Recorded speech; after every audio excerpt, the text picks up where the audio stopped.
ebidensya na ginamit ng korte para mag-issue ng warrant of arrest ay only reasonable basis.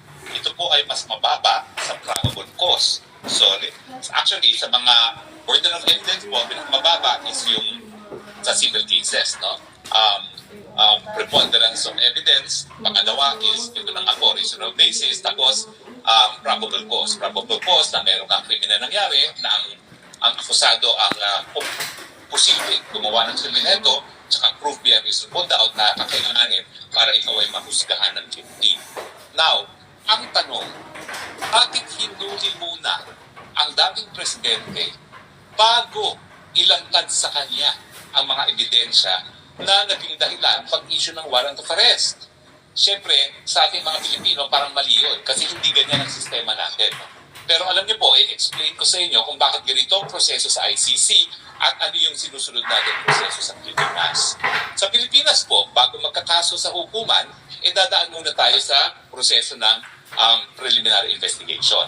Ang preliminary investigation po yan ay kaya narariyan yan at karapatan yan ng lahat ng akusado sa hukuman para malaman nga kung merong krimen at meron bang sapat na ebidensya na posibleng yung nasasakdal na ang gumawa ng krimen. Bakit nagkakaroon ng preliminary investigation? Kasi unang-una, hindi dapat masayang ang panahon at ang resources ng gobyerno para litisin yung mga hindi naman mapapatunayan nagkakasala sa hukuman.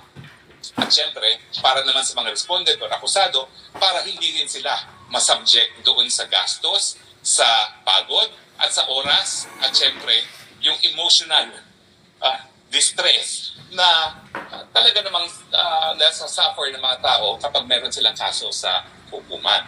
So, ang preliminary investigation sa Pilipinas para sa gobyerno at para sa akusado nang sa ganon, hindi sayang ang panahon, hindi sayang ang oras, at yung emotional distress na dinudulot ng pagkaso. So, ganyan po ang sistema natin.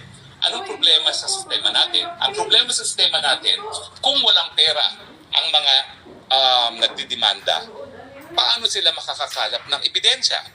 In fact, ang ginagawa ng mga piskal sa preliminary investigation, iniisip nila na kami ay quasi judicial para silang piskal. So, hindi sila nakikialam sa investigasyon. So, on their own, ang mga biktima sa pagkakalap ng ebidensya. Kung wala silang pera na para magkuha ng abogado na kakalap ng ganitong mga ebidensya, hindi sila makakasampa ng kaso sa prosecutor man lang. Kaya talagang parang mahirap maging biktima sa atin dahil kung wala kang sapat na pera para magsampa ng kaso sa piskalya, hindi ka makakaroon ng katarungan. No? Siyempre po, ang mga pulis, pwedeng sila rin magsampa.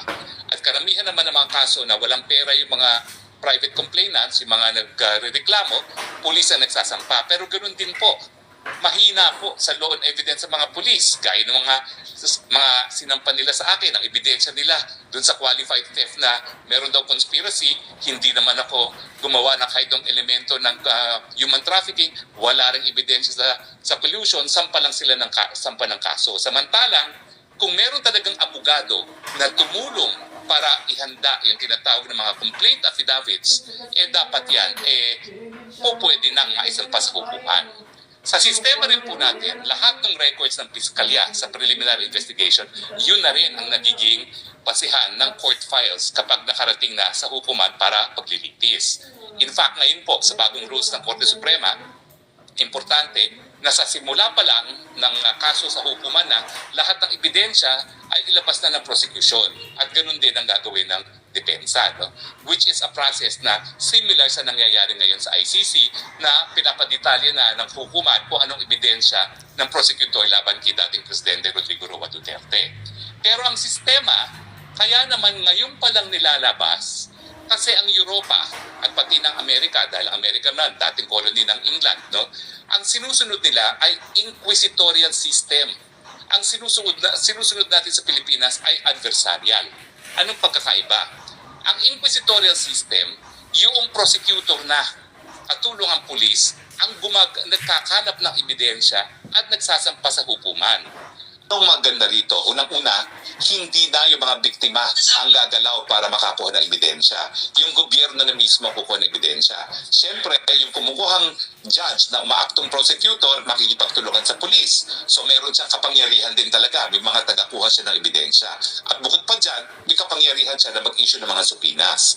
Ang maganda sa sistema na inquisitorial system, unang-una, walang gasto sa biktima. At ang mga biktima naman, hindi na kinakailangan kumuha pa ng abogado para sila ang kukuha ng ebidensya. Now, sabi ko nga, ito yung sistema sa buong Europa at sa Amerika dahil ang Amerika naman, ang England, ganyan din ang sistema. Ang pagkakaiba lang sa England, bagamat ang prosecutor din ang kukuha ng ebidensya at ang tinatawag nila dyan, magsisimula ng inquiry, no? Inquiry na meron ding West na nag-i-inquire. Ang pagkakaiba lang ng England at Amerika, dadalhin pa rin sa grand jury ang ebidensya para magdesisyon yung mga ordinaryong mamamayan kung meron nga sapat na ebidensya para dalhin sa hukuman. Now, ang sistema natin siyempre, adversarial ang tawag. Kinakailangan talaga ang biktima ang kumalap ng ebidensya. At ang assumption naman siyempre na adversarial, may mga abogado makakatulong. Kaya nga sa preliminary investigation sa Pilipinas, maraming abogado nag-e-enter ng appearance. Pero kung titignan mo yung problema ng extradigal killings, at mind you sa panahon ni Leila de Lima, ang definition ng extradigal killings ay ang patayan lamang ng mga mamamahayag at ng mga aktivista. Siyempre, sino ba yung mga mamamahayag, sino yung mga aktivista? Ang mga pamilya nila, walang sapat na pera para kumuha ng abogado. Now, hindi naman ibig sabihin na hindi po pwede magsampa ng kasong pulis. Ginagawa po yun ng pulis. Kaya lang, may kahinaan din ng pulis pagdating sa evidence. Gaya ng kasong sinampan nila sa akin, walang kalatoy-latoy dahil wala namang ebidensya na ako'y nag-participate sa kahit anong human trafficking. Wala yung elemento ng human trafficking na nag-recruit, na gumamit ng dahas para pagsamantalahan ang kanilang labor. No? At syempre, wala rin ebidensya ng conspiracy. Kasi nga ang mga pulis, bagamat kumuha ng basic rules and evidence, hindi sila talaga bihasa, hindi gaya ng mga abogado. So yan yung isa sa downside naman ng adversarial system. Pero ang maganda sa adversarial system, dahil at every step of the way, naglalabanan yung dalawang partido, kaya adversarial, no? Labanan ng private complainant at saka labanan ng akusado, kada stage, nabibigyan ng karapatang sumagot yung akusado. At siyempre, hindi maisasampa ang kaso sa hukuman kung saan po pwede siya makulong hanggang hindi sila nagsagutan doon sa preliminary investigation. Ibig sabihin, yung dalawang sistema ng inquisitorial at adversarial, merong pros and cons. Ulitin ko, doon sa inquisitorial, ang prosecutor kasama ang pulis at kakalap ng ebidensya, walang gastos ang biktima, bihasa sa batas ang mga prosecutors o kaya West na kumakalat ng ebidensya. Number 3, merong power to subpoena. At saka number 4, siyempre, yung karanasan.